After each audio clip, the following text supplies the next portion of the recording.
Dá um glória a Deus aí, igreja, em nome de Jesus. Da semana. Abra sua Bíblia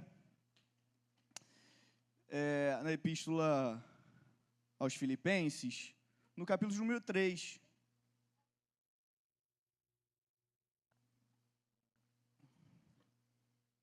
Entenda algo, né? Nós estamos aqui para prestar um culto ao Senhor, para doar-nos a nossa vida em louvor e adoração ao Senhor. Amém? Você concorda comigo? Gostaria que você fizesse um exercício nessa hora. Pergunta a essa pessoa que está do seu lado aí, por que você está na igreja?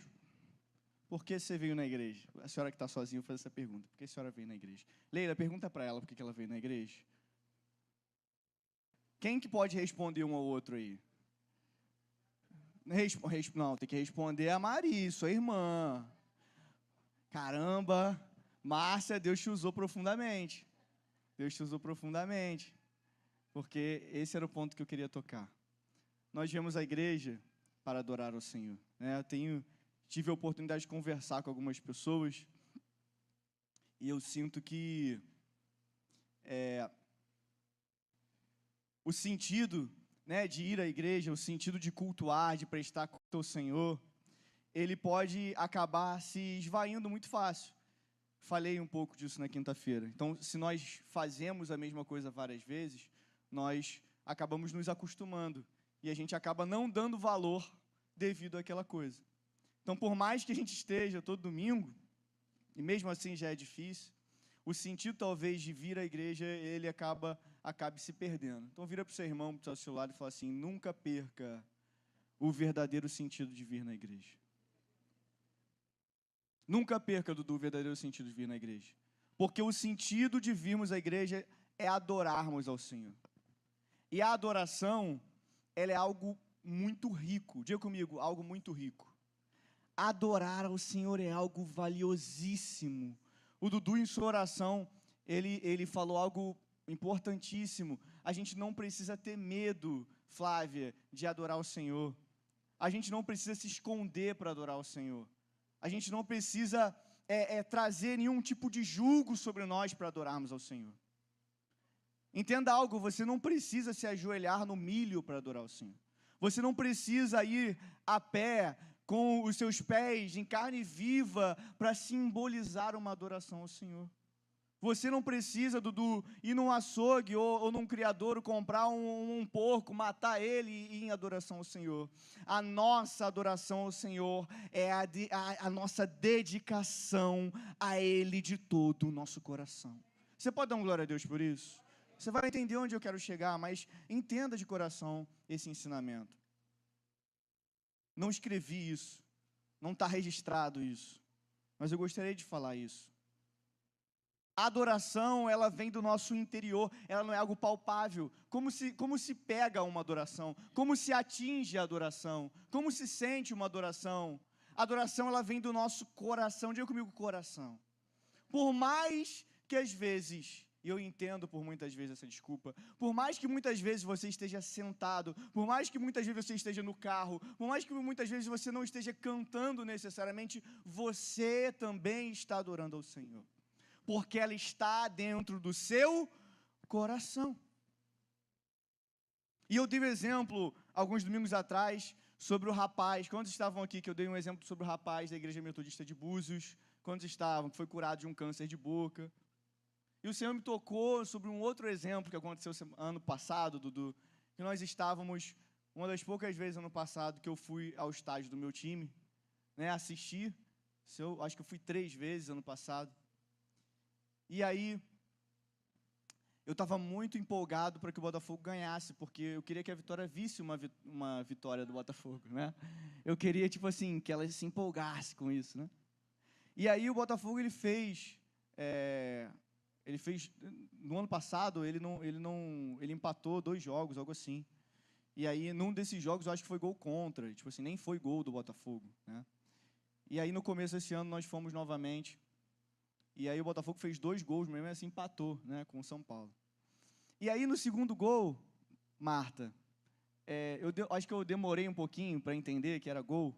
E aí eu vi, eu acabei me dando mal, porque eu comprei, Dilson, no setor da torcida. A gente entrou atrasado no setor da torcida, a gente estava no meio da torcida organizada, né, aquela loucura toda. E aí, quando eu me vi, estava todo mundo pulando ao mesmo tempo, e parecia que o estádio todo estava me engolindo, né? E aí eu tive um lapso, né? Eu tive um delay, eu tive um lapso assim de realidade. Eu falei assim, cara, esse cara está colocando a bola, empurrando a bola, né, para dentro de uma rede. Ele ganha por mês o que talvez eu não ganhe a minha vida inteira. E eu estou aqui, muito feliz, porque ele está fazendo um gol, né? A emoção de um segundo. Os flamenguistas essa semana foram quase campeões mundial, mãe, quase. Porque o quase, ele não é a verdade. Mas por um segundo, o flamenguista acreditou, né, tio Wesley? O flamenguista acreditou que ele poderia ser campeão mundial. E que sensação maravilhosa. E que sensação maravilhosa, não é? Nós temos também o exemplo da irmã Marise, que foi vovó essa semana. Você pode dar uma glória a Deus por isso? Que sensação maravilhosa, não é? E quando a senhora foi, a primeira coisa que você sentiu? Uma emoção muito grande, correto? Quando, ao contrário, esse ano, infelizmente, nós sepultamos a avózinha da Vicky, alguém que era extraordinária, devota, de coração ao Senhor. Ela até brincava comigo, que uma vez colocaram a minha pregação para ela assistir, ela falou assim, você gesticula muito. Aí ela falou assim, lá, eu gosto da sua expressão, como você se expressa, né, Vicky? E isso me marcou muito, muito legal, né? Mas aquele momento foi um momento de tristeza para nós. Porque quem estava ali, estava triste, estava chorando. Porque nós reagimos a um sentimento, correto? Por muitas vezes eu não entendo a nossa dificuldade de reagir a justamente o ambiente de adoração. Então, meus irmãos, eu confesso que eu tenho dificuldade de entender a nossa justificativa de, no momento de adoração, nós realmente não adorarmos ao Senhor. Porque se um nascimento, que é algo que reflete a glória de Deus, como um bebê de alguns centímetros sai dentro de uma barriga de uma mulher, é uma glória de Deus, certo? Nós emocionamos, por que não nós nos emocionamos com a adoração ao Senhor? Com o ambiente de adoração ao Senhor. E essa palavra, ela vai um pouquinho nessa linha, porque o apóstolo Paulo vai dizer que sem Cristo nós não somos nada. E que perto dele nós somos tudo. E que tudo é perda sem ele.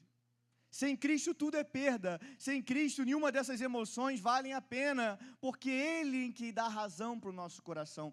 Ele dá razão para o meu viver. Você pode dar uma glória a Deus por isso? Repita comigo, e esse é o tema da pregação nessa noite. Tudo é perda, mas Cristo é tudo. Nós recebemos do Senhor um dom inestimável. Por isso, nós precisamos reagir da melhor forma possível a esse ambiente de adoração.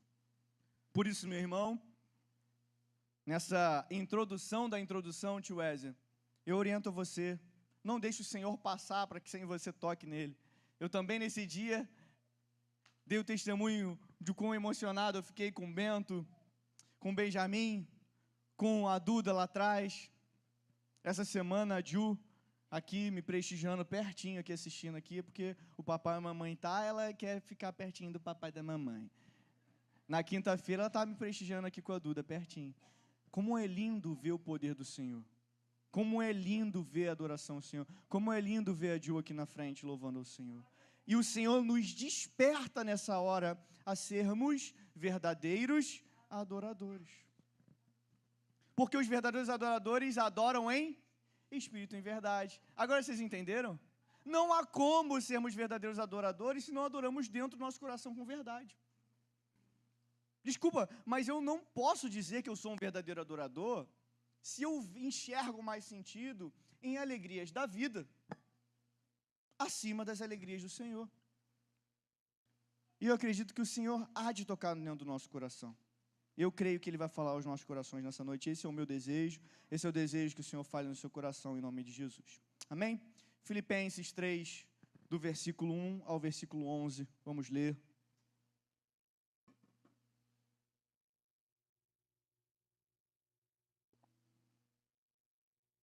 Amém? Simbora. Quanto ao mais, meus irmãos, alegrem-se no Senhor. Alegrem-se quem? E no Senhor. Escrever de novo as mesmas coisas não é um problema para mim. E é segurança para vocês. O pessoal ficou me zoando que algumas pregações atrás, eu falei assim, vou contar de novo, não estou nem aí, que eu contei uma experiência de novo, né? Eu estava parafraseando aí o apóstolo Paulo, tá vendo? Eu repeti aqui a mesma coisa, se nós viéssemos e o pastor Pérez pregasse a mesma coisa todo culto, que bênção seria para nós, porque aí não serve de tropeço para ninguém, pastor Rodrigo. Segundo versículo de Filipenses 3, cuidado com os cães, cuidado com os maus obreiros, cuidado com a falsa circuncisão, porque nós é que somos a circuncisão, nós que adoramos a Deus no Espírito, diga comigo, no Espírito, e nos gloriamos em Cristo Jesus, em vez de confiarmos na carne. É verdade que eu também poderia confiar na carne. Quem? Quem poderia confiar na carne? Paulo está escrevendo isso aí para a gente. Se alguém pensa que pode confiar na carne, eu ainda mais. 2 pontos. Por quê? Versículo 5.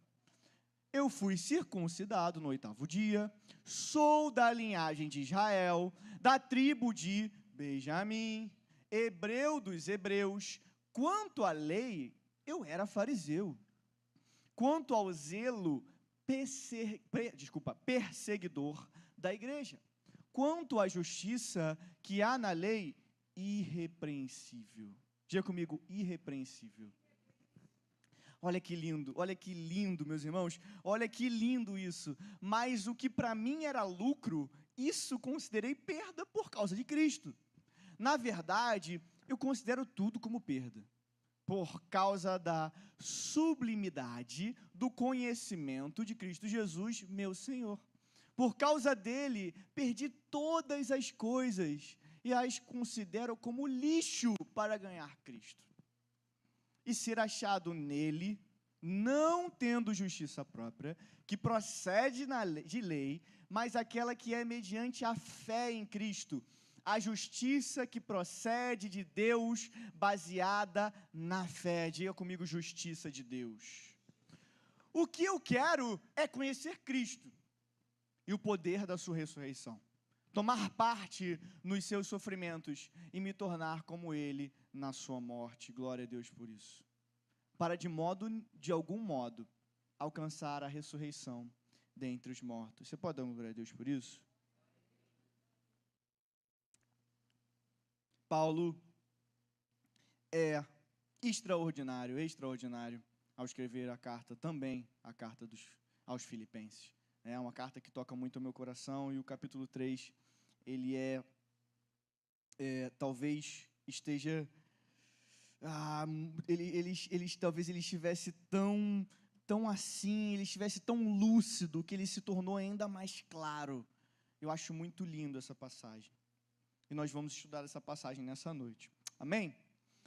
O que Paulo está querendo trazer para nós, e por que eu estaria pregando isso tão perto do Natal, é que nós, na nossa vida, somos inundados de coisas que não são úteis, né?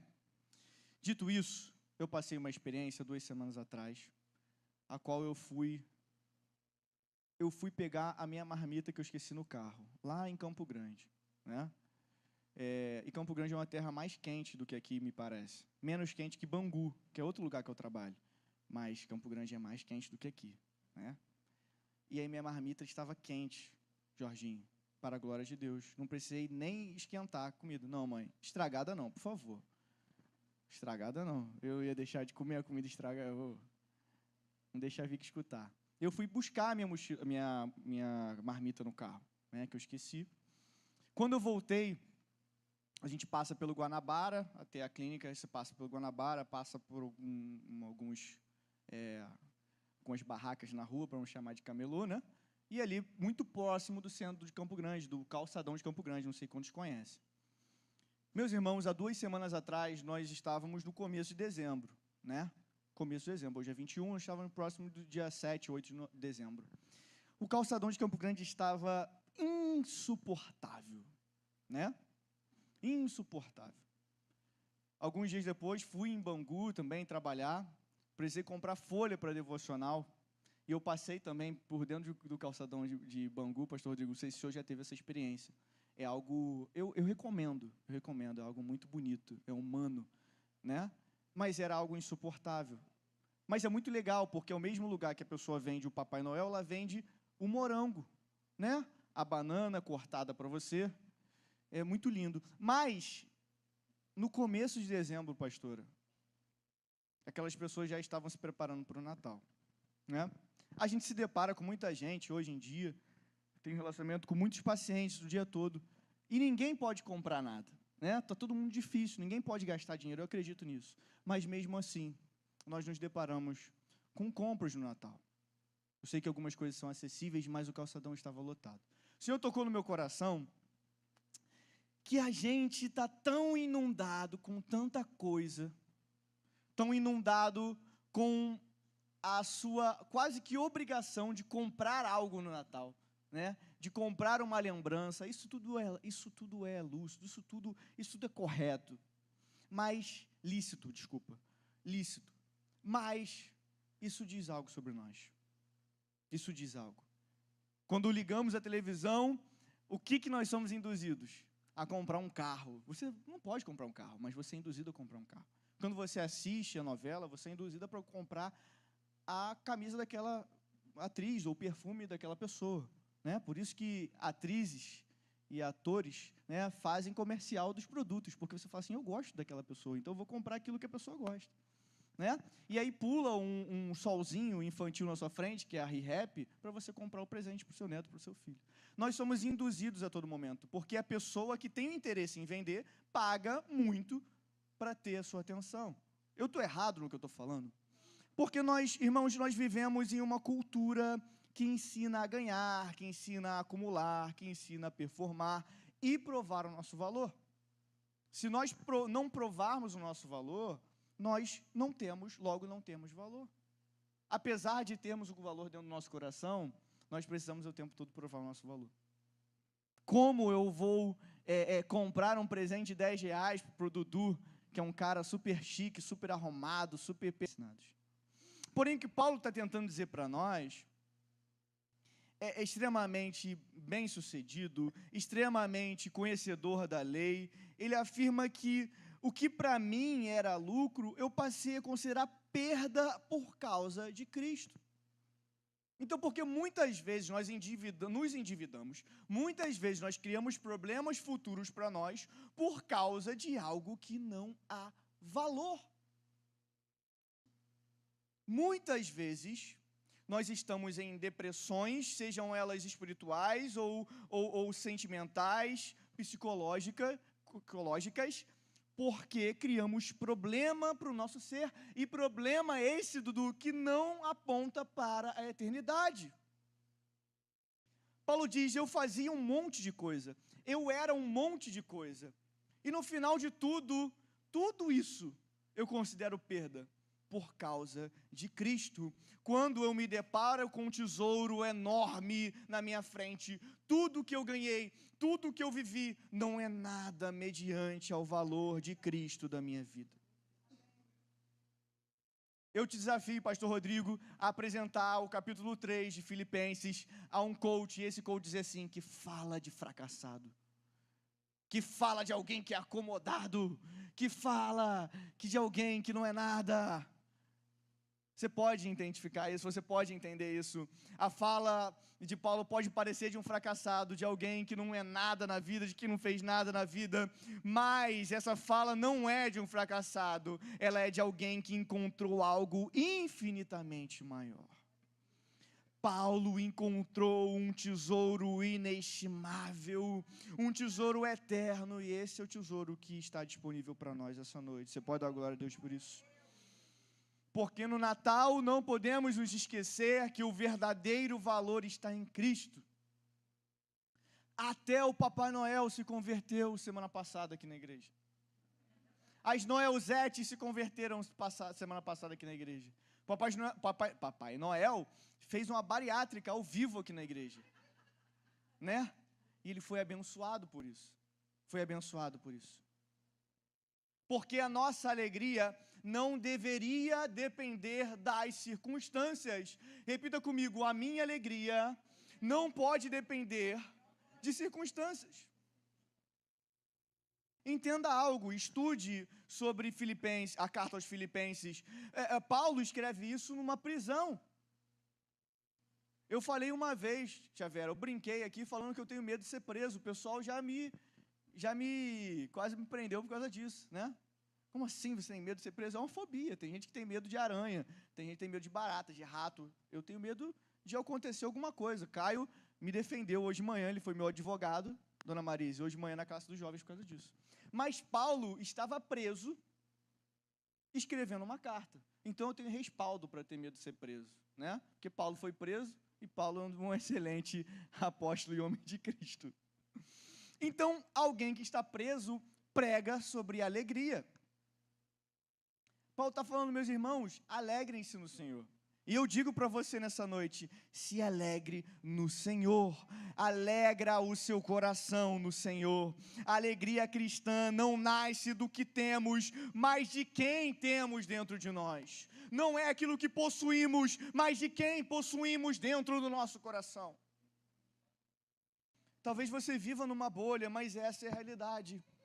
Talvez você viva num ambiente que isso não aconteça, mas essa é uma realidade. Paulo diz, alegrai-vos no Senhor. A fonte da alegria, meu irmão, repita comigo, ela é relacional. Diga relacional. Ou seja, eu me relaciono com Cristo, por isso eu sou alegre. Quando você acorda de manhã, Natália, o Benjamin vem com um sorrisinho pedindo para tocar bateria.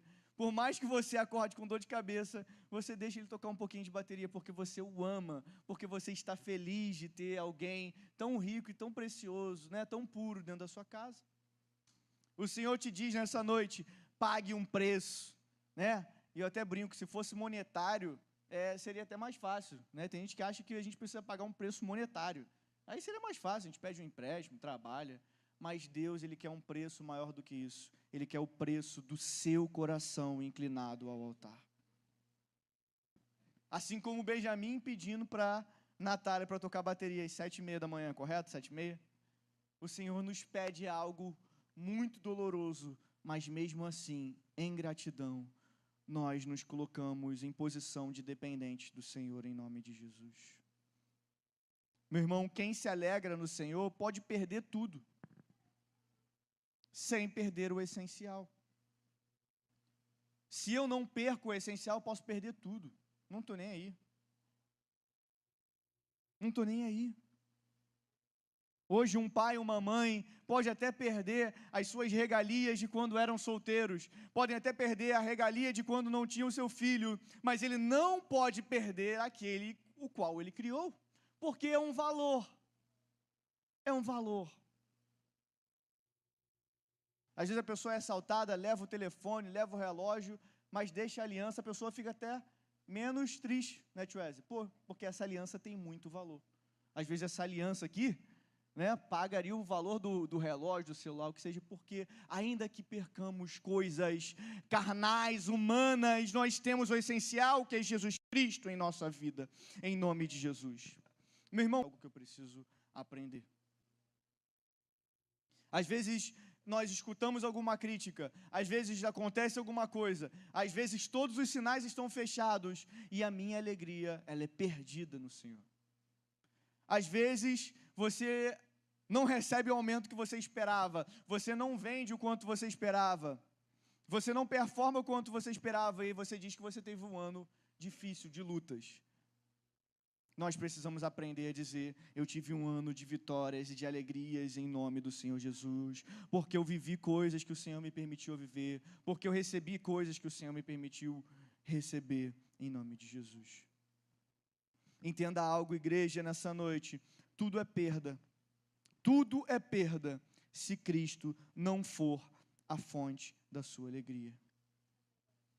Que o Senhor Jesus seja a fonte da nossa alegria nessa noite, em nome de Jesus. Vamos avançar, versículo 2. Vamos ver o que Paulo está dizendo, versículo 2. Cuidado com os cães. Cuidado com os maus. Cuidado com a falsa. Vamos lá, pode ir. Versículo 3. Porque nós é que somos a circuncisão. Nós que adoramos a Deus no Espírito e nos gloriamos em Cristo Jesus, em vez de confiarmos aonde? Na carne. Versículo 4. É verdade que eu também poderia confiar na carne. Se alguém pensa que pode confiar na carne, eu ainda mais. Por quê? Porque Paulo era um homem da lei. Versículo 5. Fui circuncidado no 8º dia, sou da linhagem de Israel, da tribo de Benjamim, hebreu dos hebreus, quanto à lei eu era fariseu. 6. Quanto ao zelo, perseguidor da igreja, quanto à justiça que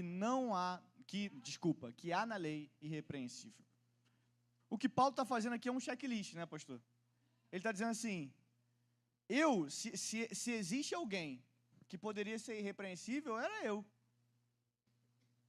Porque ele acreditava nos ritos, porque ele acreditava na tradição, né?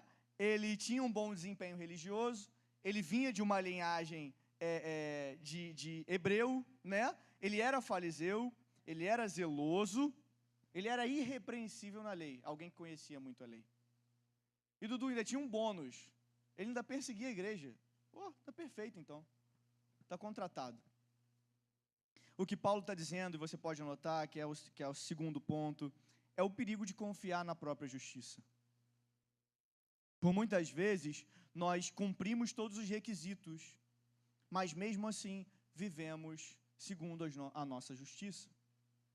Por muitas vezes, nós viemos, igual a expressão que eu escutei de manhã, catolicamente na igreja, seja de manhã ou seja à noite.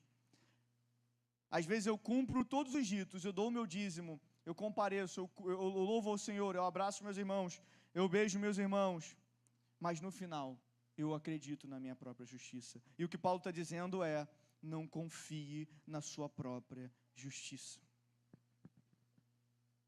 Se existisse salvação por mérito, Paulo estaria salvo, é isso que ele está dizendo. Se houvesse alguma recompensa por nosso... Não é o quanto você faz para Deus. Desculpa, mas não tem a ver com a quantidade de coisas que você faz para Deus. É o quanto você dedica o seu coração a adorar a Ele.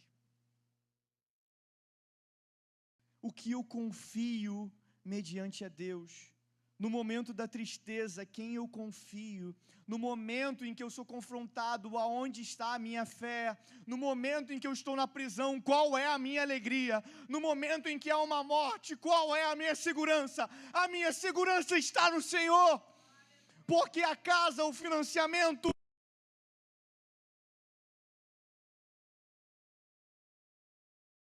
Deus era homem e se fez maldição pela minha vida. Nada do que eu faça vai pagar aquilo que Cristo fez por mim na cruz.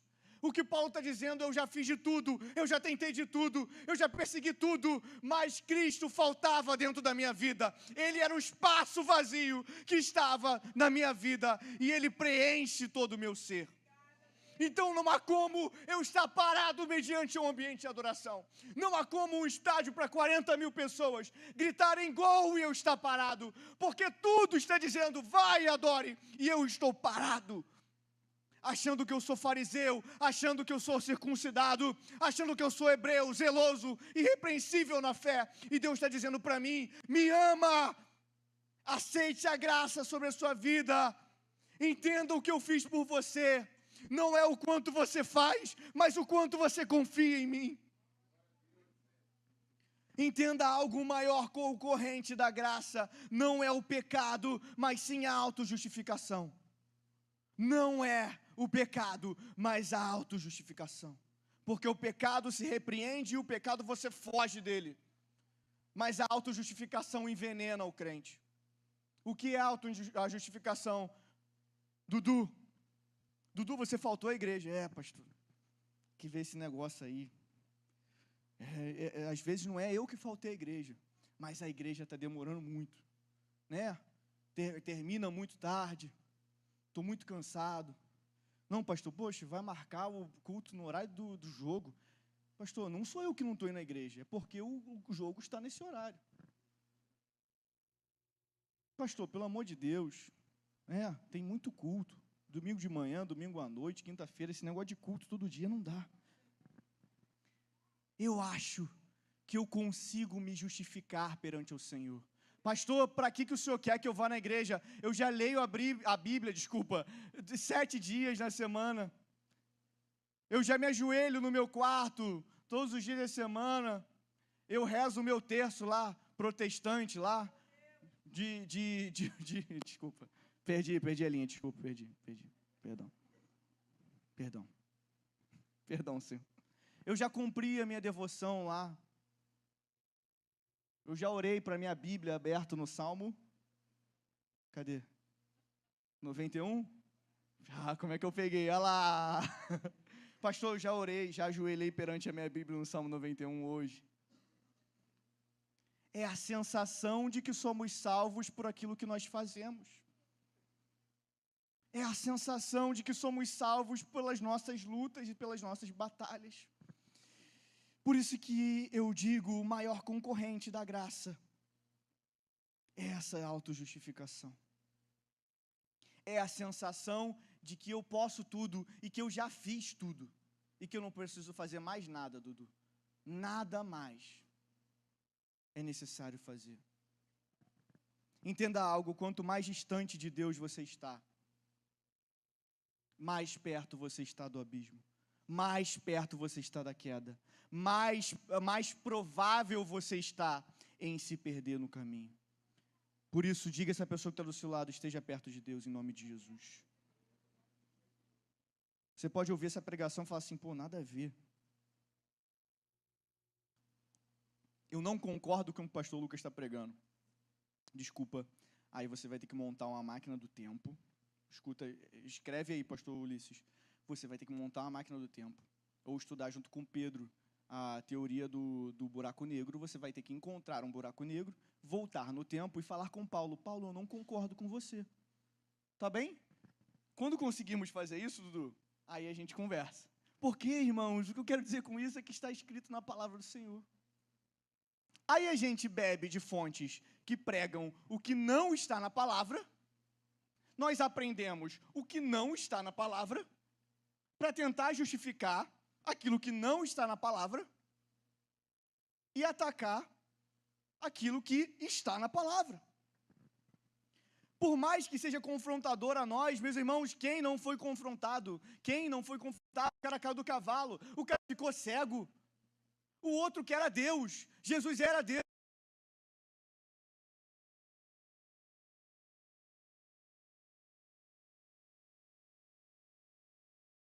Amaldiçoado. Fizeram macumba para mim. Jesus foi confrontado pelo diabo.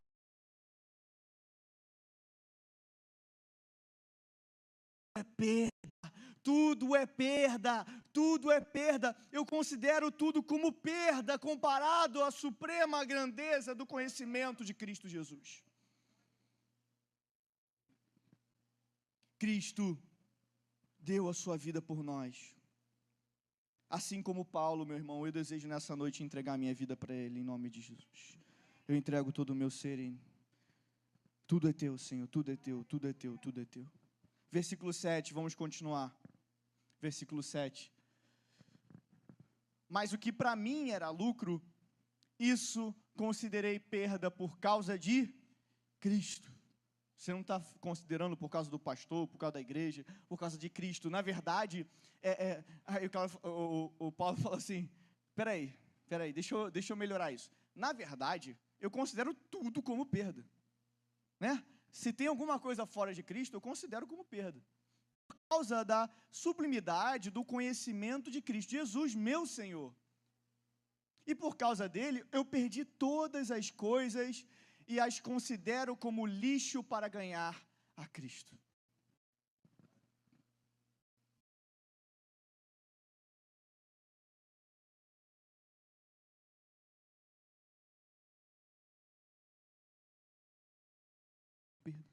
Tudo, diga comigo, tudo.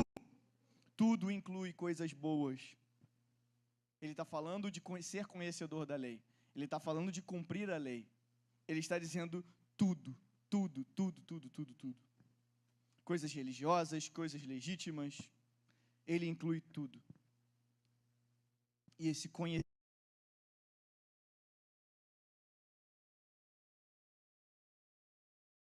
relacionamento. No versículo 8, ele diz sobre o conhecer a Cristo, no sentido de relacionamento, Flávio.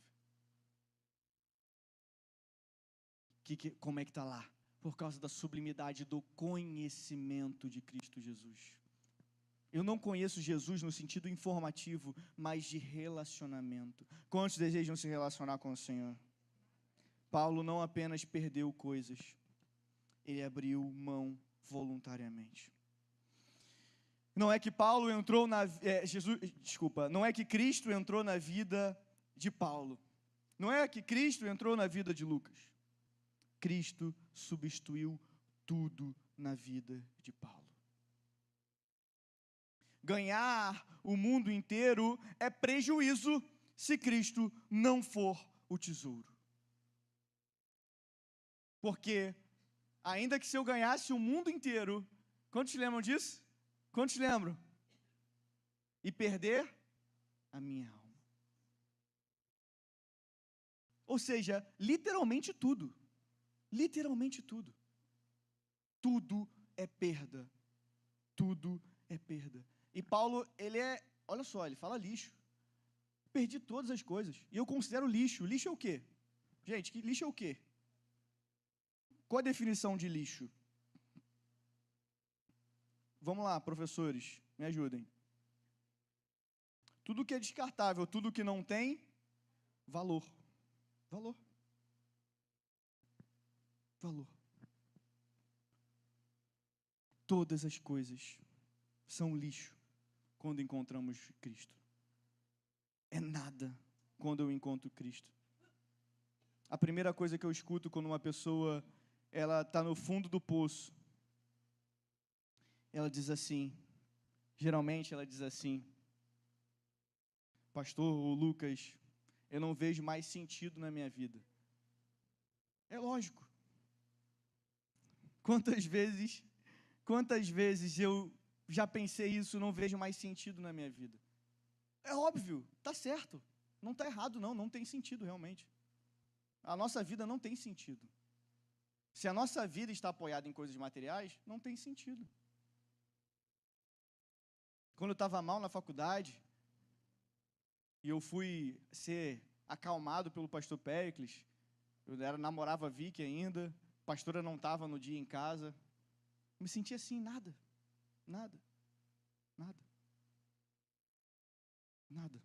Você não é nada, você não tem valor. Tudo o que poderia acontecer depois, teologia, se formar em teologia, se formar em odontologia, se formar, pós-graduar em prótese dentária, que é o central da odontologia, nada disso aconteceria, porque onde eu estava fincado, Caio, a minha expectativa estava na faculdade. E o pastor Pérez falou isso para mim. Filho, você está se dedicando à igreja, por muitas vezes a gente sai correndo para depois estudar, para depois ver. Coloque seu coração em Cristo, faz a sua parte, mas coloque seu coração em Cristo, que você nunca vai ser abalado. E é isso que o Senhor tem para você nessa noite. Eu não estou dizendo para ninguém deixar a igreja, não estou dizendo para ninguém deixar de vir no culto, é o contrário. Não estou dizendo para ninguém amanhã pedir demissão e sair do trabalho, é o contrário. Porque se eu estou feliz em Cristo, pastor, eu trabalho melhor. É devocional do dia 1º de maio de 2026. Se eu creio que a glória de Deus resplandece na minha vida, eu trabalho melhor. Porque eu entendo que eu não estou trabalhando para o Flávia. Quem é seu chefe? Mor. É o governador ou o prefeito? O Lula, o chefe mor da Flávia é o Lula. Eu não estou trabalhando para o Lula. Eu estou trabalhando para Deus, porque é a glória de Deus. Quando ela chega, quando ela ensina, quando ela sorri, quando ela sorri para os alunos, para quando valorizam ela, para quando estiverem olhando para ela, não estão olhando para a Flávia, mas Cristo Jesus resplandecendo na vida da Flávia. Porque essa pregação, por muitas vezes, ela pode parecer quase que um movimento hippie. Eu vou deixar tudo e eu vou viver caminhando na rua como um andarilho. Não é isso que Deus está falando, não é isso que Paulo está dizendo.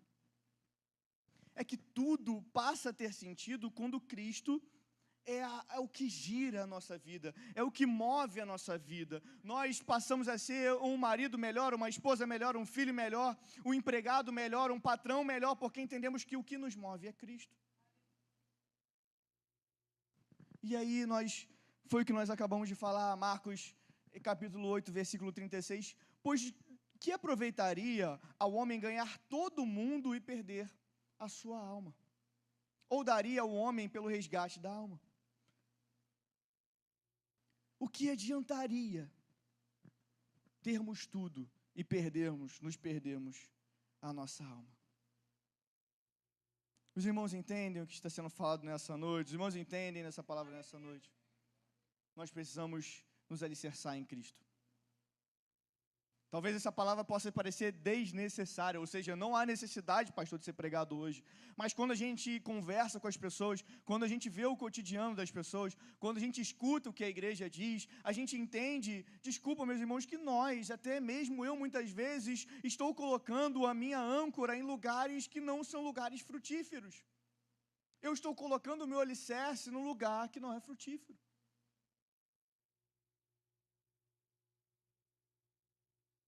Eu falei que na quinta-feira o pessoal me zoou sobre intransigente. Todo mundo já conheceu o intransigente. Quando eu não tenho Cristo, eu sou um intransigente. Pastor, mas por que eu ia fazer isso? Porque você não entendeu o sentido de Deus ainda. Porque você não entendeu o que é Deus. Porque você não entendeu o que é a Bíblia. É a história que o pastor botou lá no grupo, que eu botei lá no grupo, o pastor já tinha botado lá no grupo. O cara leu a Bíblia 8 vezes, eu acho, né? Ele leu o Evangelho 8 vezes. E o pastor falou assim, para o novo convertido, lê mais uma vez. E ele leu e aquilo saltou aos olhos dele. Você pode ler a Bíblia 200 milhões de vezes, mas se Cristo não for o óleo que esteja na sua máquina lubrificando, não vai fazer sentido, desculpa. E é o que Paulo está querendo dizer. Não é pela minha justiça, pelo aquilo que eu acho, pelo aquilo que eu faço, mas por aquilo que vem de Deus. Versículo número 9. Versículo 9 de Filipenses 3.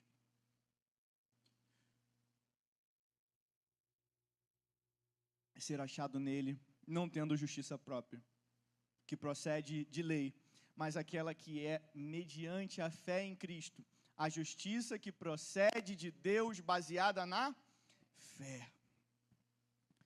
Porque entenda, a justiça própria, ela gera orgulho. Ela pode gerar orgulho, não pode? Ela não pode gerar vaidade? Quantos já conheceram irmãos e irmãs vaidosos e orgulhosos? Por conta da sua própria justiça. O cara é tão grande e aquilo que ele faz é tão para a sua própria justiça que ele monta um império da fé. Gera orgulho ou pode gerar culpa. Você vai na igreja, você faz tudo certinho, no final o pastor te chama a atenção. Aí você fala assim, poxa pastor, mas eu fiz tudo certinho, ou seja, culpa.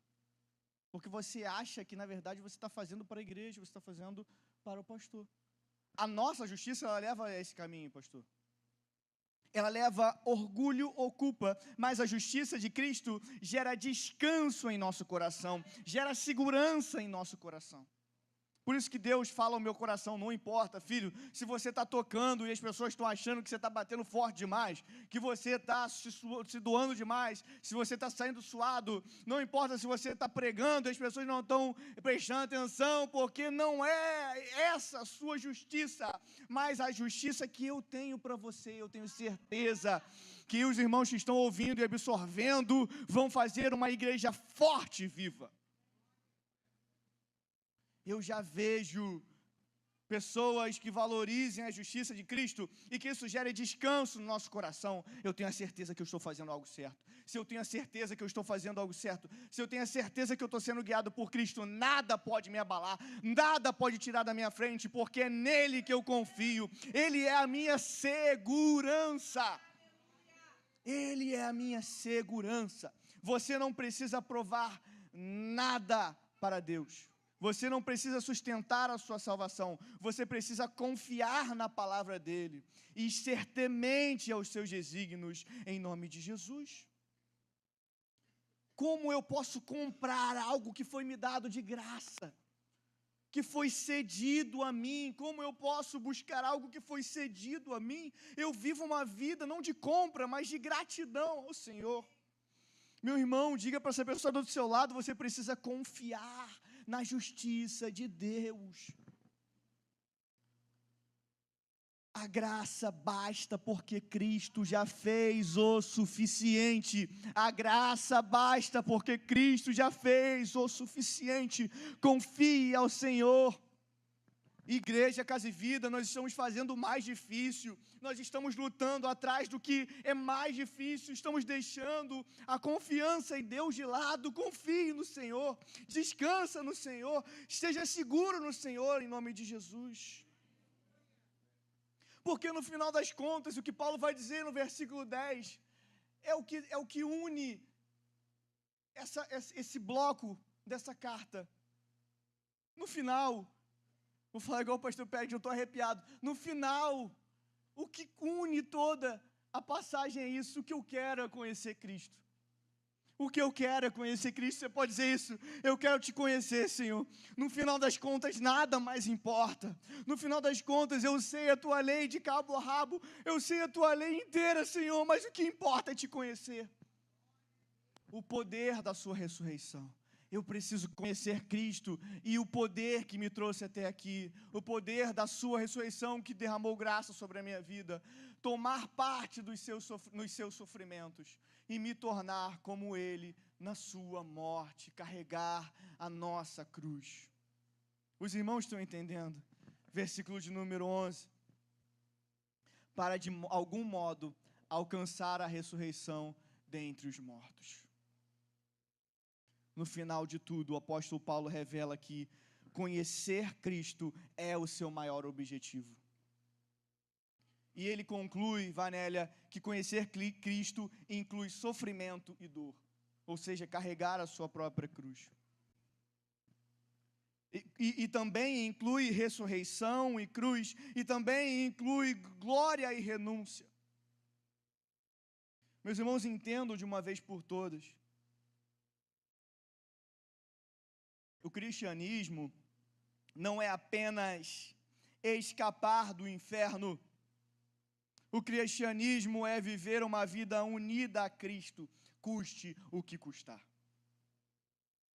Se não fosse pregado, eu até entendo. Se não fosse falado, eu até entendo. Não é por falta de conhecimento, mas viver uma vida devota a Cristo, entregando o nosso coração a Cristo, não é somente escapar do inferno, não é somente escapar da perdição eterna, mas viver essa vida que Ele nos deu, unido a Ele. Custe o que custar, eu não nego a minha fé, eu não nego o que Cristo fez por mim.